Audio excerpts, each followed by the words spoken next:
Good morning. This is Tom Clark, Papa Tom's Tales, and with the Father's Heart Media. I have with us today Candy Clancy, originally from New York and Staten Island, and currently living in Mooresville, North Carolina. And we had an interview with Candy a week ago, or a couple of days ago actually, where she was discussing her fortuitous reconnection with a long-lost son that she lost connection with for 37 years. And we invited Candy back to talk more about some of the things in her journey through life where God intercepted her life and brought things to her that helped her along her path that she'd like to share with you.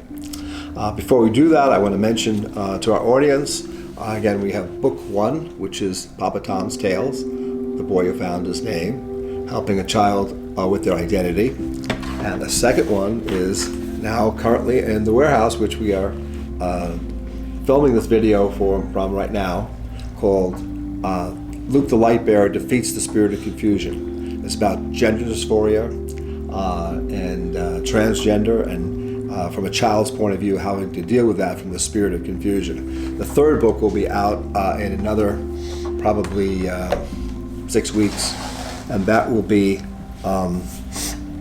the birthday present, and it's about overcoming the spirit of deception.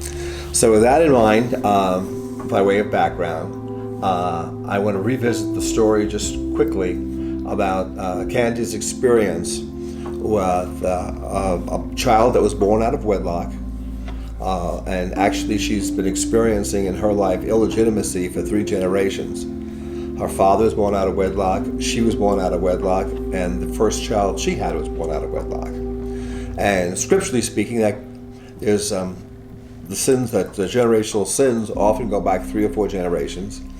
Illegitimacy can go back 10 generations. But so far she's broken that trend in her life and her family. And that's a good sign of what God's doing in her. One of the many signs of what God's doing in her life to bring about the kingdom experience that she wants for herself and for her whole family. To recount some of the original story, it had to do with Candy being 15 years old and getting pregnant, and her father putting the baby up for adoption, and that she wasn't able to see that baby for 37 years. And finally, through a miraculous set of events, she was able to reconnect with her long-lost son. Part of the story of that, we also parallel that story to the movie August Rush. For those of you who've seen the movie August Rush, it's a similar story, but this is a real-life story where actually it happened. So with that in mind, Candy, just go back briefly. Well, we've already talked about briefly the reconnection there with your son. I want to address the issue that what was happening with your husband, the boy who you got pregnant with when you were 15. He was 19 at the time, so he was 4 years older than you were. But you eventually married this boy. And so you would think that the fairy tale story is they got married, fell in love, had the baby out of wedlock, but they eventually got married. How old were you when you married? 21. 21. So 6 years later you got married. That made he was 25 at that time. So it seemed like it was getting on a good track. But what happened with your husband as the marriage relationship evolved from that point? When he came home from Vietnam, before we got married, he was drinking beer when he woke up in the morning. We didn't live together, but by the time I'd see him at 10 in the morning, he was kind of lit already. And I'm like, what is going on? Is this what the Marine Corps does to you? You know? And he never spoke about, he was a recon Marine in Vietnam, and he never spoke about anything he did, he saw, and he'd make light of it. It's confidential, you know. Everything's confidential. I had an important position. So, he's a bit of a jokester, so I kind of just like, okay, he was in the Marine Corps, and I know he probably saw death or killed people or whatever had to happen, but he wouldn't talk about it. And he began to drink then. And that was like a couple of years before we got married. And so now he moved in. We had an apartment up the street from my parents in a 4-story brownstone, and four apartments in this brownstone. And he went to live in it first, a few months before we married. So he painted, and we could have furniture delivered and all. And we had everything ready, and we were getting married like the next week. And the couches were in, the artwork was up, everything was, lovely as could be for newlyweds. And I said to him, come here, come sit on the couch with me. And I just looked him in the eye, and I said, see all of this? See everything we're ready for, that we have? And we're going to start our wonderful life. We've waited all these years. We've had so many hardships. I said, you're going to ruin everything if you don't stop drinking. I said, you can't continue that way. And we're not going to make it if you continue this along these avenues. And he promised, and he did everything, and he meant it. He didn't mean he was sober at the wedding. He was sober the whole honeymoon, didn't even have a drink. But a year after marriage, we had our first, it was our second son, but first married child within the marriage. And then a year later, we had a second child. And they're Irish twins born on the same day. Same day. July 25th and July 25th, yep. Huh. And he loved them. He played with them. He worked a day shift. I worked an evening shift as a nurse, so that he was home with them, put them to bed, gave them dinner, gave them baths. He was wonderful, did everything with them. The drinking had kind of subsided to almost extinct, but then by the time the second child was 1 year old, he was coming home late. All the little things began again. What type of job did he have? At that point, I think he was in the post office. Okay. Were you a believer at this point? Yes. Yeah. We got water baptized together in the church. The first couple the pastor had done together, all that kind of stuff. And then the typical thing that can happen with a man is, wanting to provide for the family. If he worked the night shift, he'd get paid more. I see. He worked behind Madison Square Garden at that great big post office. I know yes, that the great big thing that takes up the whole city block. Yeah, I think that's like either 7th or 8th Avenue. Yes, something like that. And he worked on machinery and stuff, so that's what he did. And I'm going to work the night shifts. Well, he'd come home, and then he realized, well, I can't go to church. I'm tired. So, and then still play poker with some fellas that he used to, and stuff, and then not get home at 10 o'clock at night. It was 1, 2 in the morning. All this, and it made me very uncomfortable. So it was just perpetuating. And by the time the second child was 1, so the 3rd year of marriage or so, he wouldn't come home on a weekend. And what is happening here? And it was just out of control. Looking back on it, I think the reason why he was sort of trapped into this addiction of drinking, addictions or a bondage you might call it, was because he was medicating himself. Yes. And do you think that he was medicating himself was because of the memories that he had when he was in Vietnam? We didn't understand that. We had a fella in church, one of the associates pastors, which was a psychologist. So the pastor sent us to him. And it's the first time I had heard PTSD, and that he's self-medicating. Yes. So we need to get him off the alcohol, get him to a psychiatrist, get him to some other kind of medication till he can adjust and be able to then start talking, and with the Lord's help and anointing on his memories, that he would be able to recover and not have to live in this bondage. How many times did he attempt to go through therapy? 7. 7 times. Yeah. But not then. He left home at that point for about 6 months and went to live at his brother's house, hang out in the bar. He backslid. He just, he stepped Well, he was away. Irish. He's 100% Irish according to 23andMe, yes. Really? Yeah, 100%? 100%, yeah. It came back and we said, this can't be 100, because he looks Puerto Rican. Does he really? He's a black Irishman, yeah. And we there had to be something else in there, but... I have an Irish background, and they talk about black Irish. Yeah. And I said, how did Irishmen get black? It's hairy. Yeah.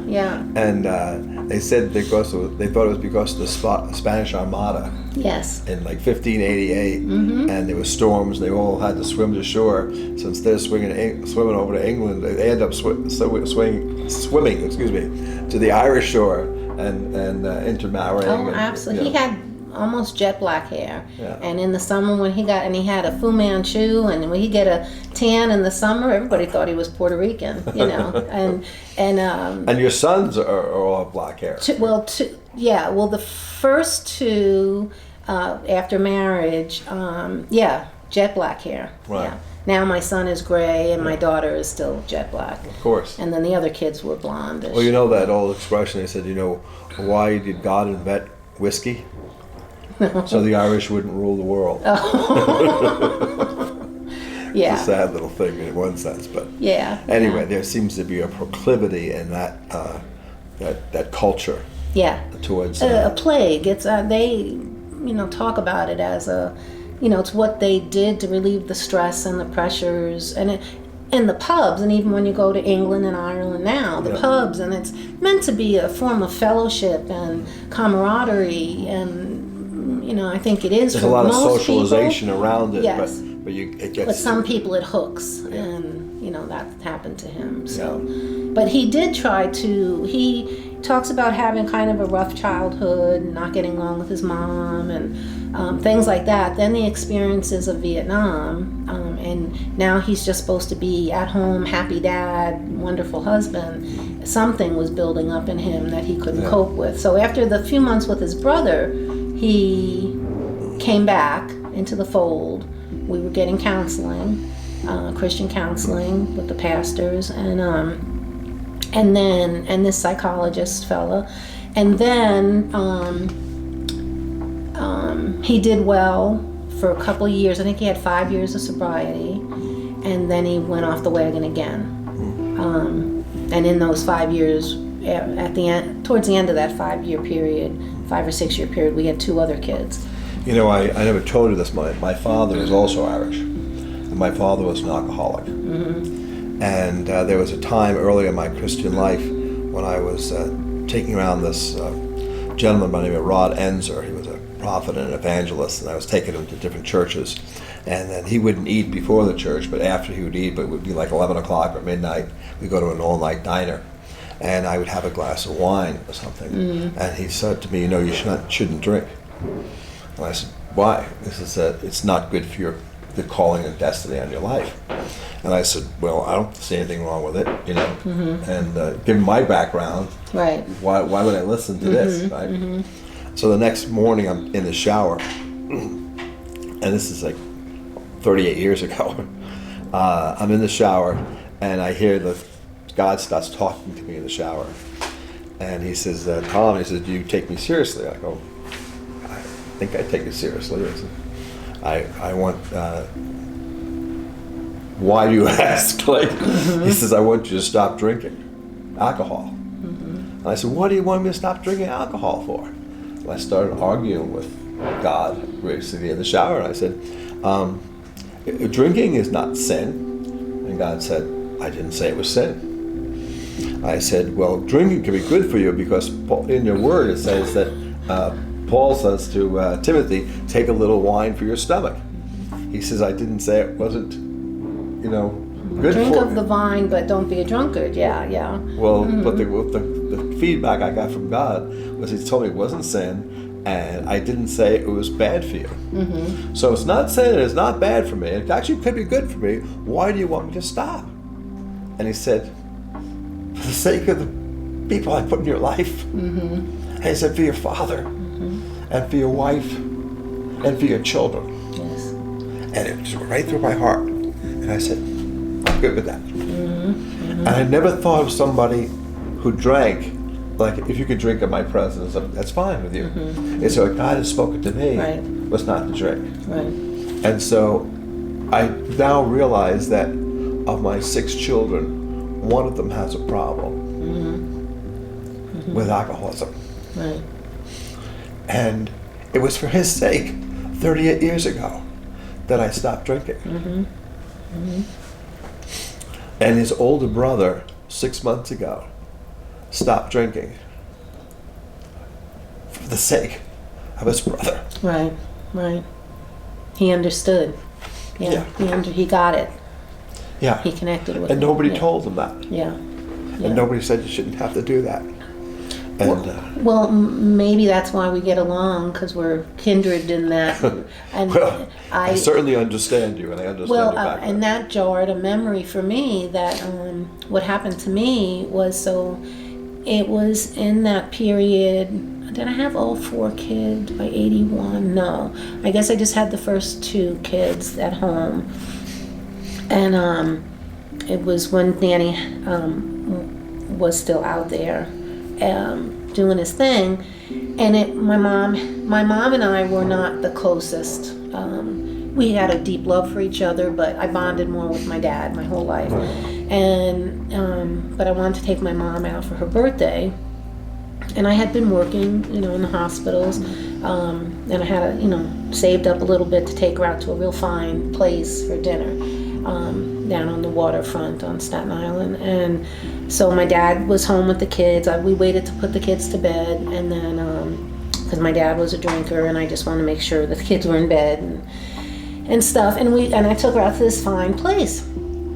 And I used to drink back then socially, and we had a reservation, but they were a little behind, so we had to sit at the bar. And we had my mom's from the South, so she had her bourbon on the rocks, and I had 1 or 2 whiskey sours. And then when we got to the table, she ordered a bottle of wine. My mom was a teetotaler, but she knew it was her birthday and stuff, so we were both partaking. And I think we finished a bottle of wine, and I asked for another bottle of wine, and having this lovely dinner. And it was, nice linen tablecloths, and tables were, pretty close together. And halfway through dinner, I hear in my head on this side, and I hear, what are you doing? So I turned around thinking I bumped into somebody's chair, or, when they're close together like that. Was this an audible voice you're hearing? Yes. Audible voice. Yes, and so much so that I turned around to think and it wasn't like. This is like Samuel. Yes. Oh my goodness, but it was in like a condemning tone, but not a loud anger. Candace, what are you doing? And and I'm like, who knows my name and who's talking to me? And then my mom said, well, what is something wrong? What, I said, oh, I don't know. I thought somebody was talking to me. So you go, you go back to dinner and stuff, and a little bit later, again, same ear and over here outside of me, and what are you? And then it was more, what are you doing? And I'm like, I turn around again. Now the table's completely empty, and I'm like, So it happened, I think, one more time, and my mom. 3 times. Yeah, 3 times. I argue with God 3 times. Yeah, it was 3 times, and. I'm like, what is going on? And then we finished up dinner, had a little dessert, we split a dessert, and my mom wasn't tipsy or anything, but I just thought, it's later now, I'm going to walk down the gravel to get the car. Mom, you just sit here in the lobby. And so as I get out, the moment I went out the doors, and I'm on the gravel stone, to go down and get the car that was at the end of the lot. And it comes again, and it's like, what are you doing? And I'm like, now I'm not prone to loudness or temper, but I was just like, what? And I'm looking around, I'm like, is this person following me? And I look behind me, and I'm like, what? And then the feed just came, but it wasn't in my head, it was out here, it was audible. And it was, your husband's not home because he's drunk, Your father's probably home drunk in his chair. You're out drinking with your mom. What are you doing? What are you doing? What are you giving your children? You won't let your husband near the children because he's a drinker. I had estranged myself from my husband's family because they couldn't stop drinking. And, we go to a nice barbecue or picnic or Christmas, but there'd be a fight and there'd be too much drinking. So I estranged myself from them. I was trying to protect the kids, and it was, well, you're going home and you're under the influence. What are you doing? And it just sunk into my heart. It just sunk into my soul, and So you got the message. Man, oh man. And went home, got my mom, dropped her off. I lived a few blocks away. They just stopped drinking at that point? I had a whole liquor cabinet, and took everything. I didn't care how much it cost, or people give you a gift and it would be quite expensive, and just sat that whole night for the next 2 hours or so pouring stuff down the drain. Really? And then after I got out of the shower, now my memory's coming back to me, I got dressed and I went down to the kitchen and went out throughout the house, and I filled my entire kitchen table, and I had some expensive stuff like Chivas Regal and stuff like that. I put the whole table, put all the bottles out, and just threw all of them out all at once. Yeah. Well, I didn't do that because I was afraid it would leak and then I'd have to clean up before I got it out of it. Is Chevy Regal the one that had the Chivas Regal, the velvety cover? That's Royal Crown. Okay, I had a few of those. I used to work in the bar, so I understood the names of these things. Anyway, that is very clearly God spoke to me at one point in my life about this alcohol or about drinking. Same with you. Were there any other instances where God intercepted your life and you knew it was Him, and He again tried to get your attention? Yes. 3 times. Yes. And this was coming down the Jersey Turnpike. Turnpike. And the second time, He spoke to you, what was He saying? He the first time I, was off guard. The second time it was louder. I could hear it out here louder in the car. Candace, I will reward you. And, when I clearly heard the voice and the words, I began to shiver, shake. A presence filled the car. People who don't believe might not understand this, and I didn't fully understand it until that day, about the presence of the Lord and how He can fill a place. I don't know the right words to describe it, but He filled that car, and I began to shake, and then I realized I'm going 65, maybe I should pull over. So sure enough, as I'm pulling over, made sure I was off the road enough, checked and looked at all the kids, they're sound asleep, and again I hear it one more time, louder than ever, and in a fatherly, kind, affirming voice, Candace, I will reward you.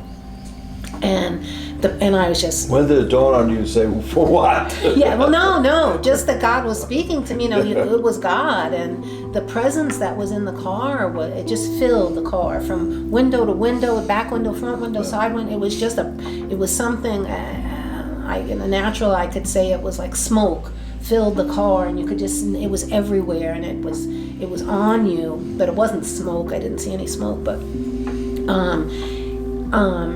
and I just was bald, just like I wanted to get down and prostrate myself on the ground and just, get grounded. And I just, I don't know how long it was. I would think, it was about 10 minutes of me just shaking and, just breathing and, what is happening and everything. And I had turned off the radio. So what happened?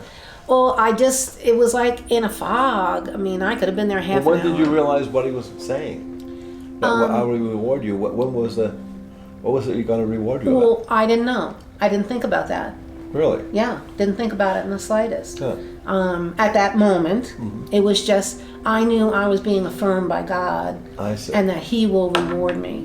Didn't think, does that mean monetarily? Does that mean this? Does it mean that? Children's You health. didn't know what it meant at the time. Didn't know, didn't care. How long did that last? In the car, I do believe, like I said, it could have been a half an hour. You lost track of time. But I would say 10 or 15 minutes, just till the shaking stopped. Till I couldn't even let go of the wheel. I turned off the radio, and then I was just like, and then, just shaking and shivering and crying and, sobbing and and then I'm, thank you, Jesus, and thank you, Lord. And, and his presence was just there. So when then it kind of lifted, and I'm still in a state of shock, but the presence left the car. It just left, and you continued on your journey. And then when it left, I stopped. The way I had put it together of what happened first is that the presence left the car. I stopped shaking then. And then, looked in the mirror and said, oh my gosh, look at me, got some tissues, blew my nose, checked the kids again, and just started like praying in tongues the whole rest of the way home, which was about another 20 minutes. When did you realize what the reward was? I couldn't sleep that night. I think I did get home and get the kids up to bed and just prostrated myself on the floor. I'm a floor person. And Lord, what, why, what, how, all the questions. And I never got any specific answers. And it was just suffice enough to say, I will reward you. Mm-hmm. So from that time on, I'm a person that looks at the world and, with the cup half full anyway. But now, when I didn't have money, and when my pastor friend took me to the Salvation Army to get food for the children. So you were struggling at this time? Oh yeah. Okay. And my father was laundering me some money. Yeah. I was never suicidal. I was never depressed. I was never, because of the optimism that I think God birthed me with. But yeah. Do you think he was referring to he'll reward you in heaven? I had no clue. I had no clue. But I took it more in the light of when things went from bad to worse. It's God knows. He knows me. Years later, I heard the Israel Houghton song, "God is your friend," and I understood that God knows me. I always think of him as my father, and I'm his daughter, but Israel says friend.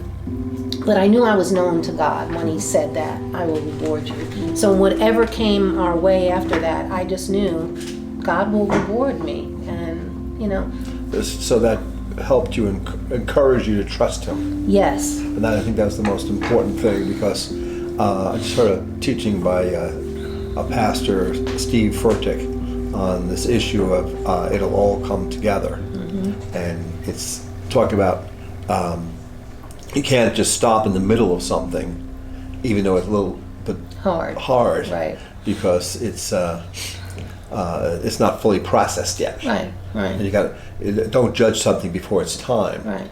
And that'll all come together at the end. But it helps to seek God first. Sure. And then hopefully he helps you get from through him. it. Yeah.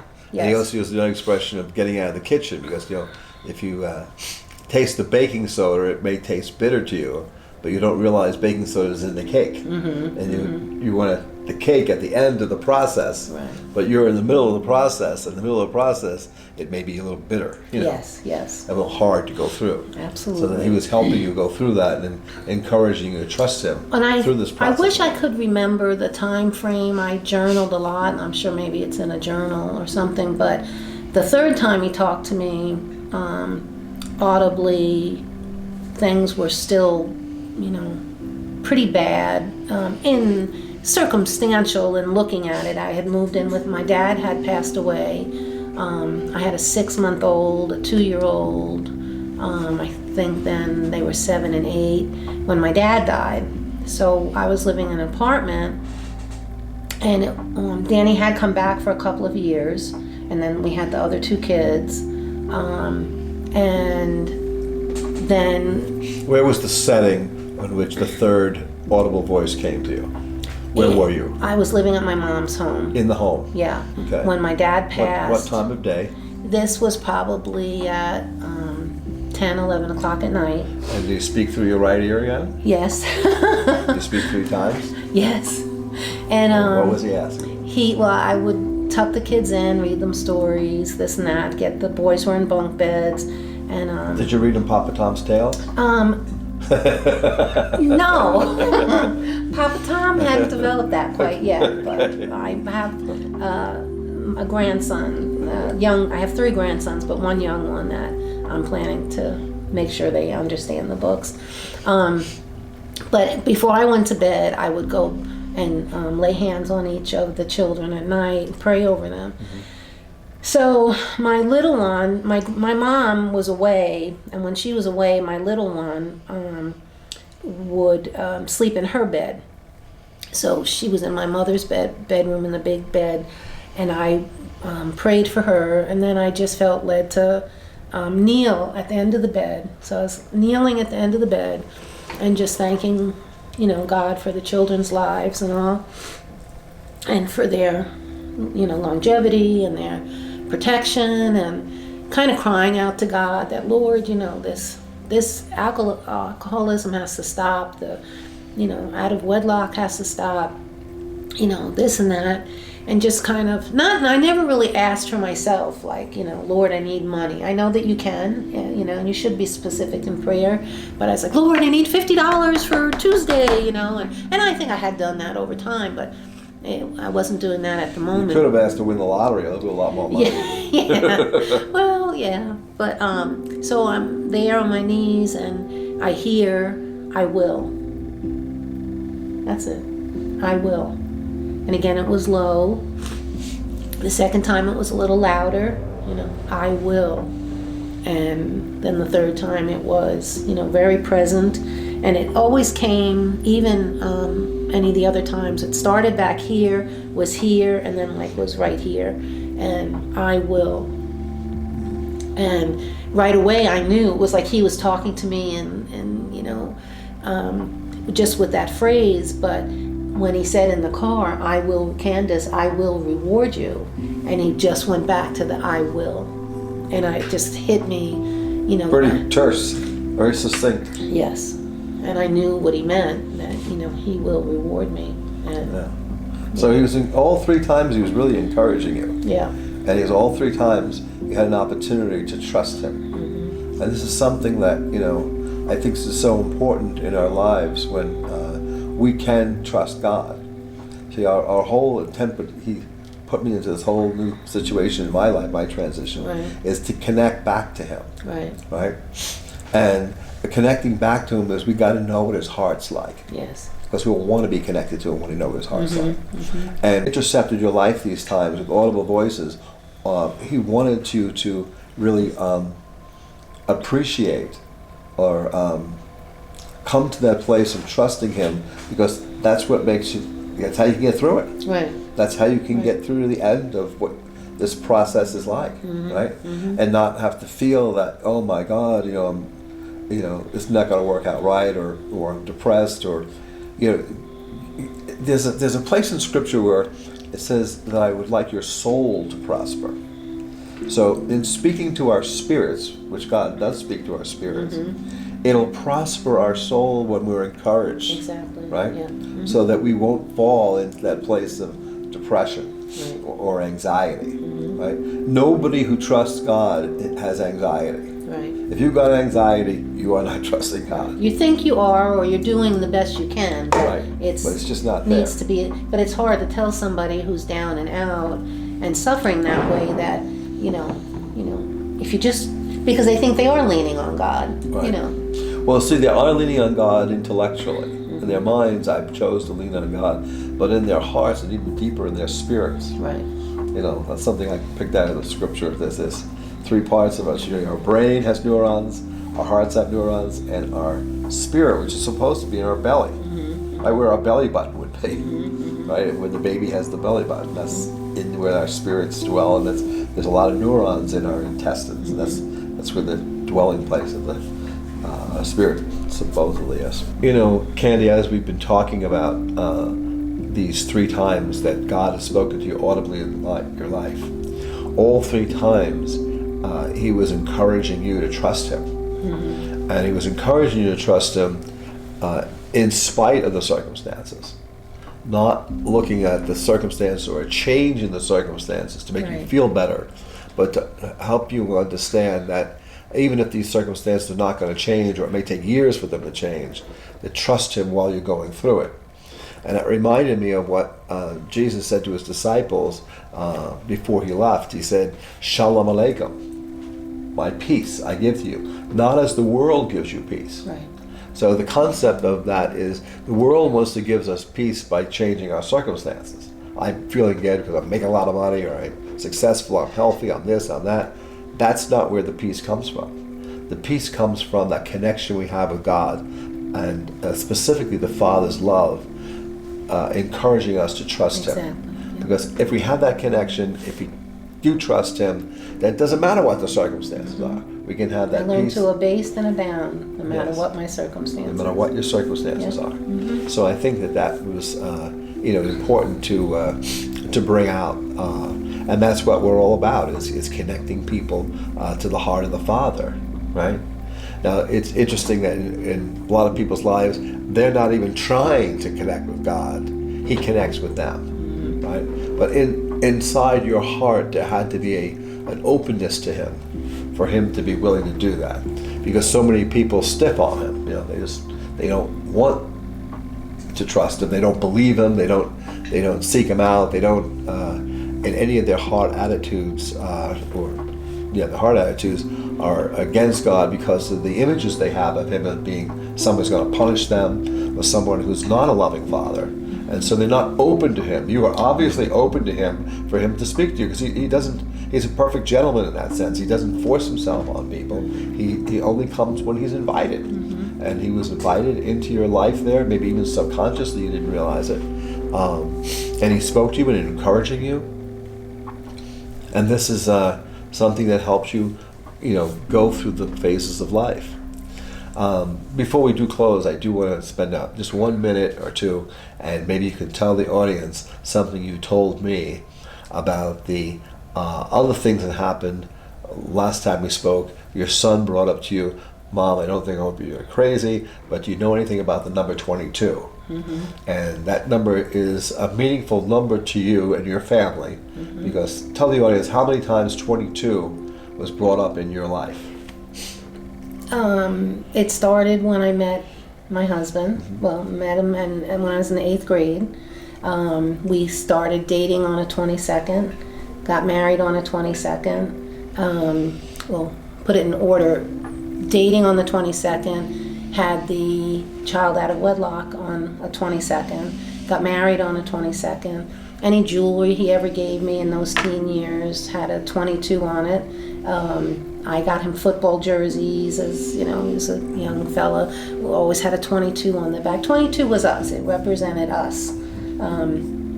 And then we, understood that was the day that our son was born on, the 22nd, that we had to relinquish to adoption. And that's where it just followed our house codes, everything. And then the son who was born out of wedlock, you met him 37 years later, never had any communication to him. Right. And the first question he wants to know is, Mom, I hope you don't think I'm crazy, but do you know what does the word number 22 mean? Yes, that was the first thing he said. And the takeaway I have from that is God had spoken to him. Yes. For him to be able to say that question. So we want to thank you for joining with us today, and I need to bring this to a close. We would encourage you to come to our website, thefathersheartmedia.com, for all our articles and blogs and the books, the children's books, Papa Tom's Tales. We thank you for being with us today, and we hope you come back soon and enjoy our future podcasts. Take care.